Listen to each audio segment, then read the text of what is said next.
지금 어느 학자의 이야기와 같이 3스토리 방법으로 하나님의 말씀을 나누고 있습니다. 성경의 인물 엘리야 이야기를 살펴보지만 그 엘리야 이야기를 이면에 계신 하나님의 이야기를 발견할 수 있고, 또 더 나아가서 그 하나님의 이야기를 통해서 나의 이야기, 마이 스토리를 발견할 수 있다라고 하는 것입니다.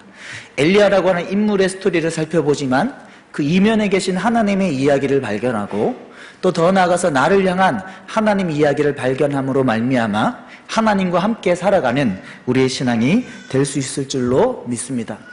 여러분과 나누었듯이 직전에 살펴보았던 아브라함은 7번의 나이를 통해서 아브라함 스토리를 정리할 수 있다면은, 엘리야 스토리는 각 장소마다 하나님께서 하나님의 뜻을 말씀하시고 그 가운데 하나님께서 신앙의 성장을 경험하게 하시고, 또 더 나아가서 하나님의 기적 가운데에 하나님의 인생을 살아가게 하시는 것을 볼 수가 있습니다. 가장 첫 번째 출발했던 장소가 길르앗입니다. 아더핑크의 소개와 같이 엘리야는 이 길르앗이라고 하는 장소, 메마른 산봉우리들만 늘어서 있는 황량한 광야 지역에서 그는 열심히 특심인 신앙으로 세례 요한과 같이 하나님 앞에 기도하는 인물이었습니다. 엘리야가 첫 번째 장소 길르앗에서 하나님 앞에 기도의 시간을 보냄으로 말미암아 그는 하늘의 문을 닫는 그런 하나님의 응답을 경험하였고 아합 앞에 나아갈 수가 있었습니다. 두 번째 엘리야가 간 장소는 그릿시네가입니다. 그릿이라고 하는 단어가 히브리어로 연단이라고 하는 표현인데, 엘리야가 그릿시네가에서 하나님의 연단의 시간을 보내게 되고 민물인 까마귀를 통해서 떡과 고기의 공급을 받는 그런 경험을 하게 됩니다. 또 세 번째 장소인 사르밧은 히브리어로 용광로라고 하는 표현인데, 이 엘리야는 그 용광로와 같은 시험 가운데에 과부로부터 대접을 받으며 겸손을 배웠고, 또 통에 가루와 기름이 떨어지지 않는 하나님의 공급을 경험했으며, 또 아들이 죽음에서 살아나는 기적의 하나님을 경험할 수가 있었습니다. 길르앗에서 출발한 이 엘리야 스토리는 그릿시네가를 지나고 또 사르밧을 지나면서 점점 신앙이 성장한 것을 볼 수가 있습니다. 점점 신앙이 성장한 이 엘리야는 매우 담대해졌고 자신의 죽음 앞에서도 매우 당당한 모습인 것을 알 수가 있습니다. 그래서 엘리야가 네 번째 장소인 사마리아로 나아가게 되는데, 그 사마리아로 나아갈 때는 아합 눈에 띄면은 죽을 수도 있습니다. 3년 동안 가뭄이 지속된 시기였고, 또 이세벨이라고 하는 아합 왕의 아내는 하나님의 사람들이 보이는 족족 그들을 잡아서 죽이기를 서슴지 않았던 여인인 것을 알 수가 있습니다. 길르앗에서 출발한 엘리야의 믿음은 그릿이라고 하는 연단의 시간을 보내게 되고 사르밧이라고 하는 용광로의 시간을 보내며 매우 담대하게 당당한 신앙으로 성장해 있는 모습을 볼 수가 있습니다. 그리고 지난주와 이번 주에 살펴볼 엘리야의 다섯 번째 장소는 갈멜산입니다. 엘리야가 갈멜산에 드디어 올라가서 850명의 바알과 아세라 선지자를 대면하고 450명의 바알 선지자들과 대면하며 그 시대적인 울분을 품고 모든 하나님의 백성들이 우상 숭배에 빠져 있는 그 시대적인 울분을 품고 하나님 앞에 기도하였을 때에 하늘에서 불의 응답이 떨어졌고 번제물을 태우고 나무와 돌을 태우고 또 도랑이 물을까지도 핥아버리는 하나님의 기적의 불의 응답을 경험할 수가 있었습니다. 여러분들의 인생 가운데에도 예수님을 믿었다면은 예수님을 시인하는 신앙을 이제 벗어나서 엘리야가 길르앗에서 또 그릿시네가로 또 사르밧에서 또 사마리아로 또 갈멜산에 이르기까지 하나님 앞에 기도하는 신앙이 되어서 여러분들의 신앙이 점점 성장해서 하나님의 기적을 체험할 수 있는 여러분들 모두가 될 수 있기를 예수님의 이름으로 축복합니다. 또 엘리야 스토리를 살펴보면서 엘리야의 외모를 한번 말씀 가운데에 한번 상상해 볼 수 있기를 바랍니다. 아더핑크의 소개와 같이 엘리야는 세례 요한과 같은 인생이었습니다. 그는 광야에서 낙대 토롯을 입고 아무것도 없는 가운데에 그는 목동의 시간을 보냈을 것입니다. 분명히 엘리야는 검게 그을린 까만 피부를 가지고 있었을 것입니다. 그리고 엘리야는 깡 마른 체구를 가지고 있었을 것입니다. 왜냐하면 그리 시냇가에서도 떡과 고기를 아침과 저녁으로 까마귀를 통해서 공급받았지만 충분한 음식이 아니었습니다. 겨우 자신의 생명을 유지해 나갈 만큼만의 그런 공급을 받았고, 사르밧에서도 그 통에 가루 한 움큼과 기름 약간이 그의 생명이 끊어지지 않을 정도만 하나님의 공급을 경험했기 때문에 그는 검게 그을린 체구인가 하면은 깡마른 체구로 있었을 것입니다. 오늘 본문에도 엘리야가 자신의 두 무릎 사이에 머리를 집어넣고 얼굴을 집어넣고 기도할 수 있는 것, 보통 배 나온 사람은 대부분 못합니다. 하지만 하나님의 연단 가운데에 이 엘리야가 깡마른 체구였기 때문에 그와 같이 하나님 앞에 집중해서 기도한 것을 알 수가 있습니다. 엘리야의 그런 장소, 5개의 장소와 외모가 또 그렇다면 또 엘리야의 성격은 어떨까요? 엘리야 성격을 성경은 우리에게 이야기해주고 있습니다. 19장 14절에 보면은 열심히 유별난 신앙이다. 엘리야는 열심히 유별난 신앙으로 다른 것으로 그게 표출된 것이 아니라 기도로 표출된 것을 알 수가 있습니다. 길라앗에서부터 하나님, 우상 숭배에 빠져 있는 이 북이스라엘에 하나님 가뭄을 주십시오. 가뭄을 주셔서 하나님의 살아계심을 보여주시기를 원합니다. 엘리야 이 열심히 유별난 이 기도는 850대 1로 맞짱뜰 정도로, 영화에서 17대 1은 봤는데 850대 1로 맞짱뜰 정도로 열심히 유별난 성격인 것을 알 수가 있습니다.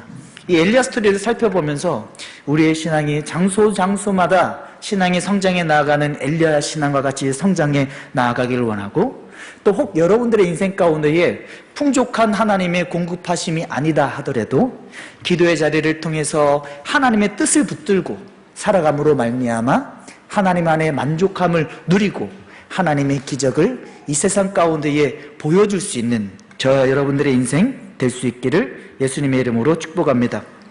오늘은 이제 7번째 엘리야 스토리입니다. 이 엘리야 스토리 7번째는 약속의 말씀을 붙들고 기도한 엘리야입니다. 약속의 말씀을 붙들고 기도한 엘리야. 어떤 한 사람이 성경을 읽어 나아가면서 과연 성경에 하나님의 그 약속의 언약의 말씀이 몇 번이나 나올까 궁금했다라고 합니다. 창세기부터 요한계시록까지 그 66권의 성경 가운데에 하나님의 약속의 언약의 말씀이 몇 번이나 나올까 궁금했다라고 합니다. 그 사람이 창세기부터 계속해서 읽어 나아가는 중에 발견한 것이 무려 7,500여 번이나 하나님의 언약의 말씀이 예언되어져 있는 것을 발견했다라고 합니다. 이 숫자가 정확한지는 모르겠지만 분명한 것은 수천 가지의 하나님의 언약의 약속이 성경에 예언되어져 있고, 그 예언되어져 있는 그 하나님의 약속을 붙들며 기도하며 나아가면 오늘 본문의 엘리야와 같이 하늘의 문을 닫을 뿐만 아니라 열고 하늘에서 불의 응답을 경험하는 생생하게 살아계신 하나님의 신앙으로 세워지게 될 줄로 믿습니다. 여러분, 하나님을 정말 믿는 사람과 하나님을 정말 믿지 못한 사람을 구분하는 그 말씀을 하나님은 성경이 우리에게 말씀해 주고 있습니다. 하나님을 정말 믿는 하나님의 자녀와 또 하나님을 정말 믿는 것 같지만 믿지 않는 그런 사람을 구분할 수 있는 내용을 성경은 우리에게 말씀하고 있습니다. 그것이 뭐냐면은 한번 따라해 보겠습니다. 고난을 만났을 때, 하나님을 정말 믿는 하나님의 백성과 그렇지 않은 백성을 구분하는 그것은 고난을 만났을 때입니다. 알곡과 쭉정이의 비유를 마태복음 3장 12절에 하나님께서 우리에게 해주고 있습니다. 알곡이라고 하는 나달이 그 속이 꽉 차 있으면은 바람이라고 하는 고난 가운데 날아가지 않고 그 자리를 지키는 것입니다. 그 자리에 그대로 떨어져서 그 나달이 알곡으로 인정받게 되고 하나님을 믿는 자가 이와 같다라고 하는 것입니다. 어떤 고난과 환난의 바람이 불어올 때에, 자신에게 역경과 시련이 다가올 때에 하나님 앞에 기도의 자리를 지키고 그 수천 가지의 그 언약의 말씀을 붙들고 믿음으로 행동하는 사람이 바로 하나님의 자녀다라고 우리에게 말씀하시는 것입니다. 오늘 하나님께서 우리에게 말씀하시는 것입니다. 하나님 앞에 어떤 고난의 상황 가운데에도, 어떤 시련의 상황 가운데에도 오늘 본문의 엘리야와 같이 하나님의 언약의 약속의 말씀을 붙들고 믿음으로 반응함으로 말미암아 살아계신 하나님 앞에 기적을 체험하는, 하나님의 살아계심을 드러내는 신앙이 되기를 원한다라고 말씀하시는 것을 알 수가 있습니다. 엘리야 스토리 가운데에 엘리야와 아합 왕은 대조적으로 대조하며 비교하며 하나님의 뜻을 우리에게 설명해주고 있습니다. 42절에 보면은 아합 왕이 먹고 마시러 올라가니라 라고 표현하고 있습니다. 아합 왕은 먹고 마시러 올라가니라. 이런 북이스라엘의 7대 왕이었던 아합 왕이 지금 어떤 상황입니까? 자신의 백성들이 3년 6개월 동안 가뭄 가운데에 죽어가고 있는 상황입니다. 그런데 이 아합 왕은 육신적인 유격적인 묶임 가운데에 자신만을 위해서 먹고 마시러 올라가는 신앙인 것을 볼 수가 있습니다. 여러분들의 신앙은 어떤 신앙입니까? 어떤 고난의 상황 가운데에 나의 유격적인 반응으로 나의 필요만을 채우는 신앙입니까? 아니면은 엘리야와 같이 어떤 고난 가운데에도 하나님을 바라보며 믿음으로 기도함으로 하나님의 응답을 체험하는 신앙입니까? 전 우리 성도님 모두가 전자가 아닌 후자의 엘리야와 같은 신앙으로 세워질 수 있기를 예수님의 이름으로 축복합니다. 역사를 보면은 이 아합과 같은 사람들이 많이 있습니다. BC 560년경에 바벨론 왕 벨사살이 바사인이 성문을 부수고 쳐들어오는 그 극박한 상황 가운데에도 이 바벨론 왕 벨사살은 귀족들과 함께 하나님의 언약의 말씀을 기억하지 못하고 향락에 취해 있다가 멸망당하고 말았다라고 합니다.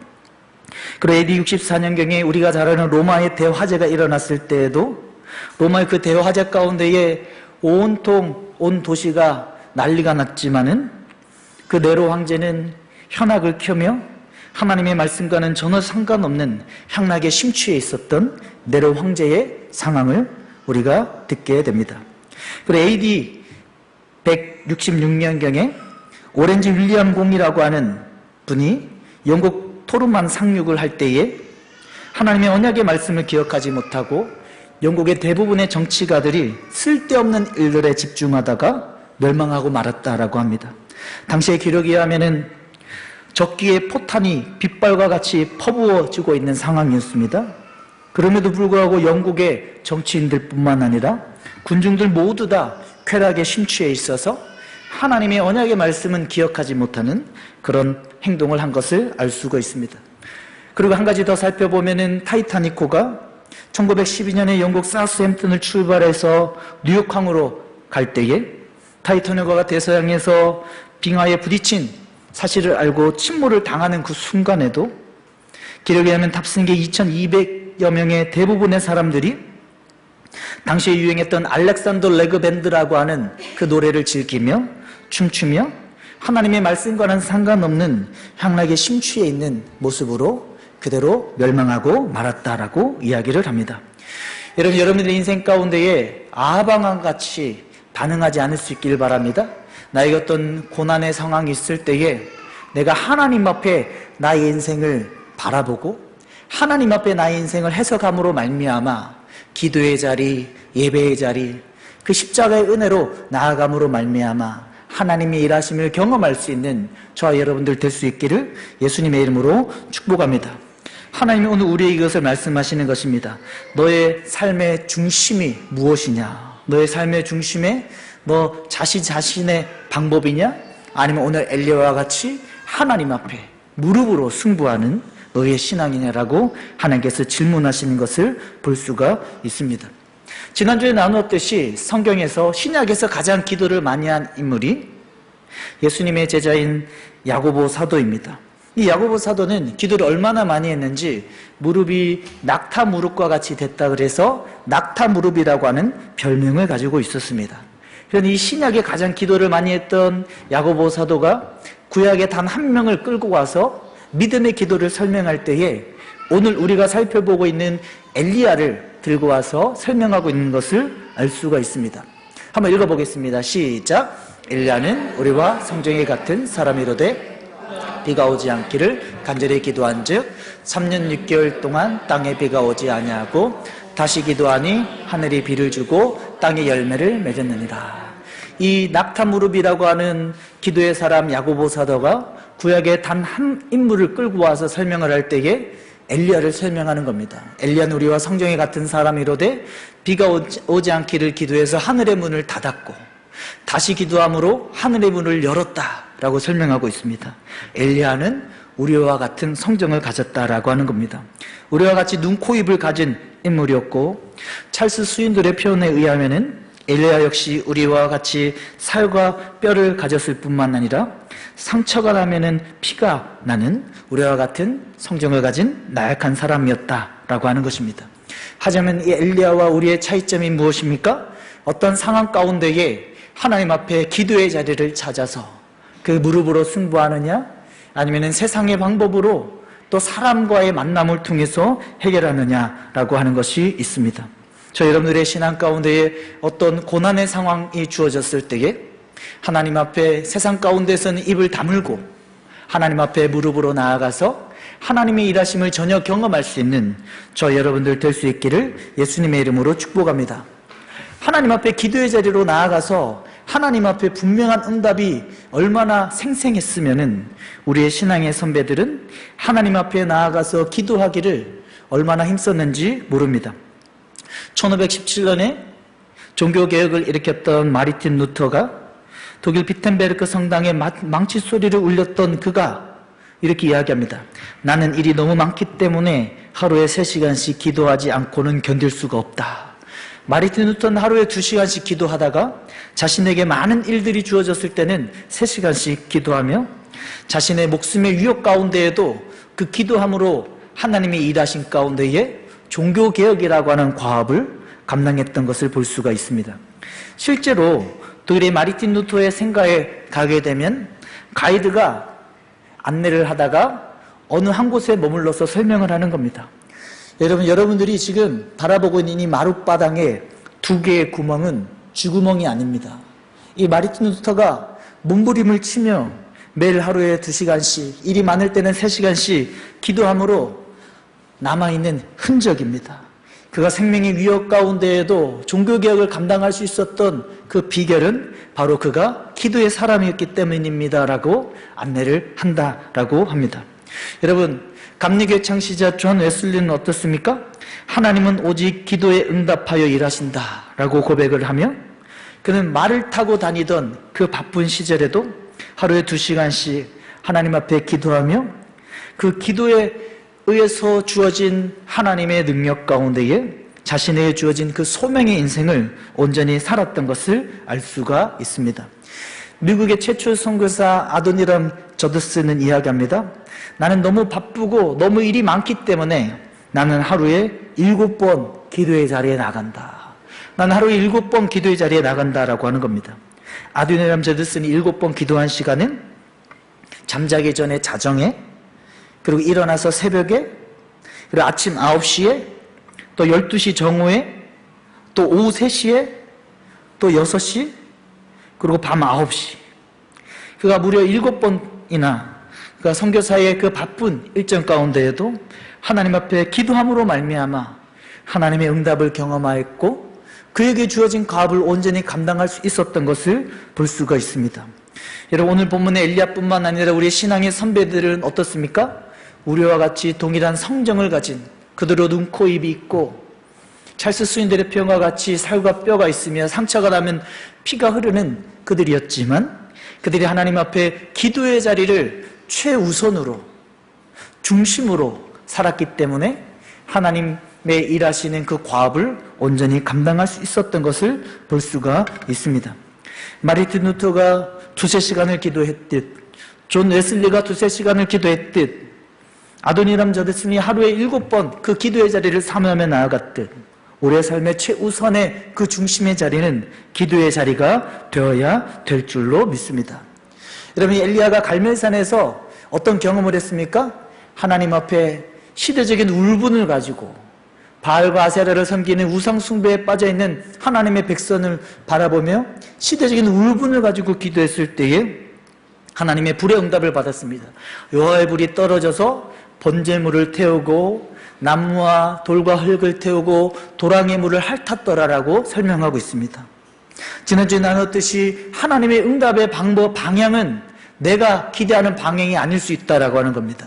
내가 기대하는 그 응답의 방향이 아닌 하나님 앞에 기도함으로 말미암아 사람의 불은 아래에서 위로 타들어가지만은 하나님의 응답의 불은 위에서부터 아래로 번제물을 태우고 나무와 돌과 흙을 태우고 지중해 그 도랑의 물을 핥아버리는 하나님의 응답의 방향이 있는 것을 알 수가 있습니다. 저 여러분들의 인생 가운데 이게 기도의 자리에 나오면서 내가 고집하는 그 해결의 방향이 아닌 하나님 앞에 기도함으로 말미암아 하나님의 응답을 경험하는, 하나님이 해결해 주시는 그 하나님의 방향과 방식을 온전히 체험할 수 있는 저 여러분들 될 수 있기를 예수님의 이름으로 축복합니다. 이 엘리야가 갈멜산에서 이러한 영적인 경험을 하고 아방 앞에 나아가서 첫 번째 한 말이 큰 비소리가 있나이다 라고 하는 이야기였습니다. 큰 비소리가 있나이다. 지금 엘리야가 아방한테 오늘 읽은 본문에서 말하던 이 시기는 저녁 늦은 시간입니다. 저녁 늦게까지 바알 선지자들이 자신의 몸을 자해하며 기도한 그 이후에 이제 엘리야가 하나님 앞에 기도했고 더 늦은 시간에 엘리야가 아합왕과 대화를 나누는 것입니다. 그리고 이 시기는 또 어떤 시기입니까? 무려 3년 6개월 동안 비도 이슬도 내리지 않는 그 끝지점한 시점에서 그 아합왕 앞에 이야기를 하고 있는 것입니다. 하늘에는 구름 한 점 없었습니다. 하지만 엘리야가 말하는 것은 하늘에 큰 빗소리가 있나이다라고 하는 고백이었던 것을 알 수가 있습니다. 여러분, 이 엘리야가 하나님 앞에 이렇게 기도할 수 있었던 것은 한번 따라하겠습니다. 하나님의 말씀, 약속을 붙들었다. 이 엘리야가 하늘에 구름 한 점 없고 저녁 늦은 시간에 3년 6개월 동안 가뭄이 이어지는 메마른 그런 거북이 등과 같은 메마른 쪽쪽 갈라져 있는 그런 땅 가운데에, 상황 가운데에 엘리야가 이렇게 큰 빗소리가 있나이다라고 외칠 수 있었던 것은 하나님의 말씀을 붙들고 기도했기 때문에 그렇습니다. 18장 1절에 보면은 하나님이 이미 엘리야에게 이렇게 말했습니다. 너는 가서 아합에게 보이라. 내가 비를 지면에 내리리라. 엘리야에게 내가 만약 아합왕 앞에 나아가서 보인다면 내가 비를 지면에 내린다라고 하는 하나님의 약속의 말씀이 이미 있었던 것을 알 수가 있습니다. 실제로 41절에 큰 빗소리가 있나이다 라고 하는 이 소리에 히브리어 원어를 찾아보면은 말씀이고 음성인 것을 알 수가 있습니다. 엘리야가 이 아합왕한테 호언장담하며 하늘에 구름 한 점 없고 저녁 늦은 시간에 3년 6개월 동안 가뭄이 이어진 상황 가운데에 큰 빗소리가 있나이다 라고 고백한 것은 바로 18장 1절에 내가 아합왕 앞에 보인다면 큰 비를 지면에 내리리라라고 하는 그 하나님의 언약의 약속의 말씀이 있었기 때문에 그렇습니다. 여러분들의 인생 가운데에 하나님의 약속의 말씀이 있었습니까? 또 지금 하나님의 말씀이 주어지고 있습니까? 그래도 오늘 본문의 엘리야가 어떻게 반응합니까? 갈멜산 꼭대기로 올라가서 두 무릎 사이에 머리를 집어넣고 기도하는 것입니다. 하나님의 분명한 말씀이 엘리야에게도 있었습니다. 내가 아합왕한테 보인다면은 비를 지면에 내리리라. 여러분 에스겔서 36장 37절에 보면은 한번 따라하겠습니다. 그래도 구하여야 할지라. 에스겔서 36장 37절에 보면은 하나님이 포로에 잡혀있던 이스라엘 백성들을 향해서 내가 너에게 이러한 축복의 계획이 있고 또 이러한 축복의 계획이 있고 또 이러한 축복의 계획이 있는데 하나님이 결론적으로 하시는 말씀은 그래도 구하여야 할지라 라고 하는 것입니다. 여러분들에게 하나님의 말씀이 과거에 주어졌다면 지금 하나님의 말씀이 주어진다면 그 말씀을 붙들고 멈추는 것이 아니라 그 말씀을 붙들고 기도할 때에 그 말씀이 나에게 현실로 하나님의 응답으로 다가오게 되는 것을 볼 수가 있습니다. 여러분 이 엘리야는 갈멜산 꼭대기로 올라갔습니다. 엘리야는 자기가 하늘에서 불을 떨어뜨리는 불의 응답을 경험하고 교만에 빠져서 거들먹거리지 않았습니다. 하나님의 일하심이지 자기의 일함이 아니다 라고 하는 것입니다.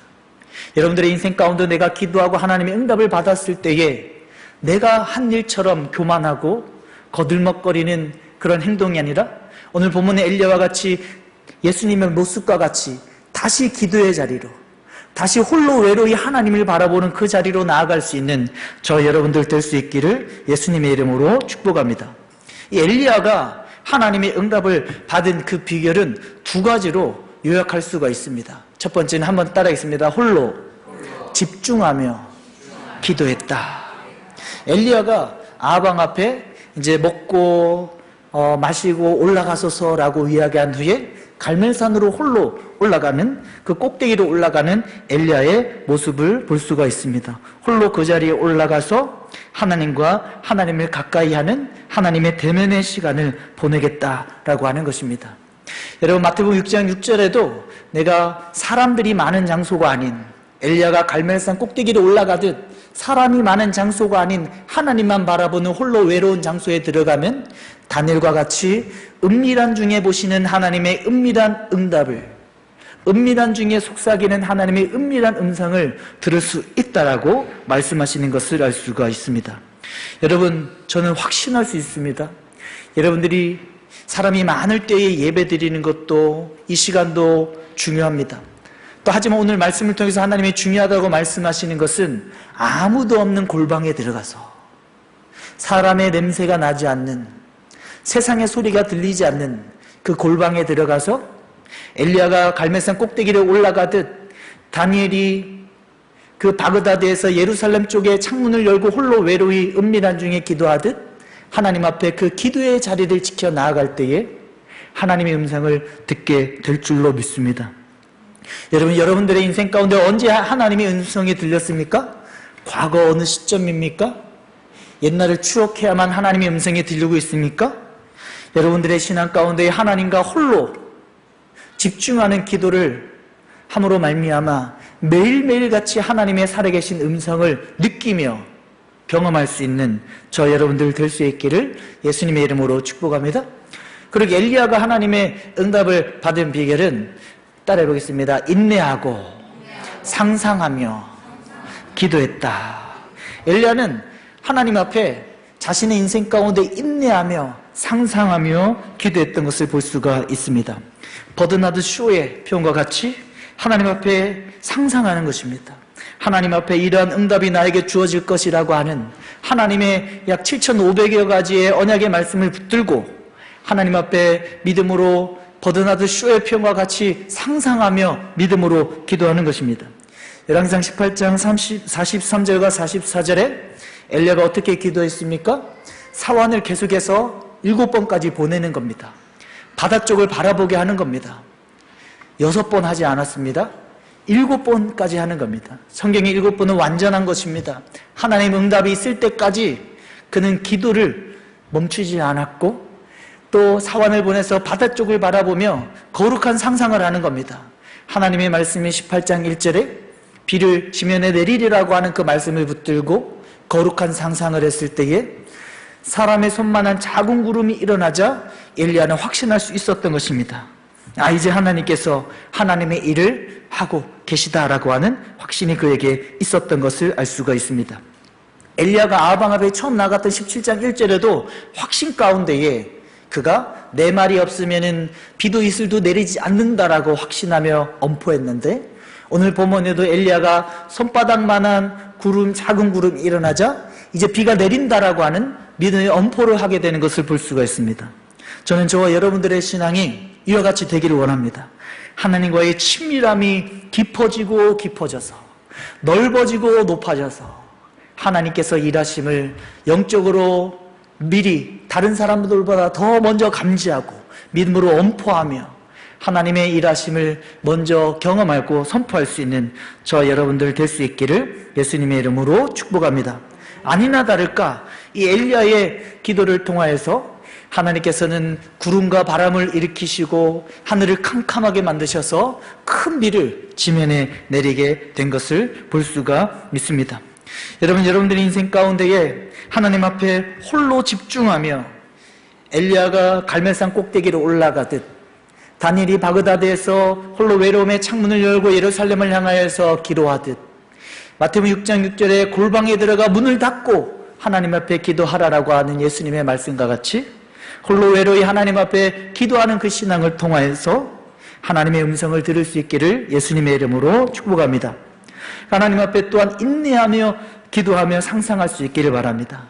나의 인생 가운데 어떤 하나님의 응답이 주어질지 하나님의 언약의 성경의 말씀을 붙들고 인내하며 7번까지 사원을 보냈던 엘리야의 모습과 같이 인내하며 기도함으로 말미암아 또 말씀 가운데에 거룩한 상상을 함으로 말미암아 하늘의 문을 닫았던 뿐만 아니라 열어버리는 그런 하나님의 응답을 경험할 수 있는 저와 여러분들 될 수 있기를 예수님의 이름으로 축복합니다. 여러분, 하나님은 오늘 우리에게 이것을 말씀하셨습니다.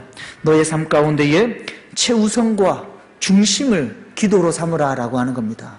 최우선과 중심을 기도로 삼고 사람의 대화를 닫아버리고 하나님 앞에 최우선의 기도와 중심의 그 기도의 자리를 세워나갈 때에 하나님께서는 그 홀로 외로움의 장소, 인내하며 상상하는 그 말씀을 붙들고 나가는 그 믿음을 통하여서 하나님의 살아계심을 경험하게 해 주신다라고 하는 겁니다. 여러분, 하나님 앞에 오늘 이 말씀을 붙들고 하나님 앞에 한번 테스트를 해볼 수 있길 바랍니다. 나에게 어떤 하나님의 일하심이 아니면 해결되지 않는 문제가 있습니까? 세상의 입을 닫고 세상의 도움의 손길을 내리고 하나님 앞에 일부러 기도해 볼 수 있기를 예수님의 이름으로 축복합니다. 여러분, 조지 밀러와 하나님 앞에 기도했던 스펄전과 또 믿음의 사람들이 내려오는 하나의 흐름이 있습니다. 그 흐름이 뭐냐면 나는 사람의 도움을 받지 아니하므로 하나님이 되심을 경험하게 하겠다라고 하는 겁니다. 조지 밀러와 또 스펄전 또 중국을 선교했던 그 선교사의 인생 가운데에는 이들이 엇비슷한 스승과 제자의 관계인데 이들은 사람과 대화하지 않고 사람의 손을 내리고 하나님 앞에 기도함으로 말미암아 하나님 앞에 5만 번이나 응답받는 하나님의 놀라운 스피치의 설교자의 인생을 살아가는 중국이라는 거대한 대륙을 복음화시켰던 하나님의 사람의 인생을 살아가게 된 것을 볼 수가 있습니다. 하나님 앞에 오늘 말씀을 붙들고 내가 사람의 대화의 입을 닫고 도움의 손길을 일부러 내리고 하나님 앞에 엘리야와 같이 기도함으로 말미암아 하나님의 응답의 방법인 여호와의 불의 응답의 방법인 그 하나님의 분명한 응답을 체험할 수 있는 저 여러분들 될 수 있기를 예수님의 이름으로 축복합니다.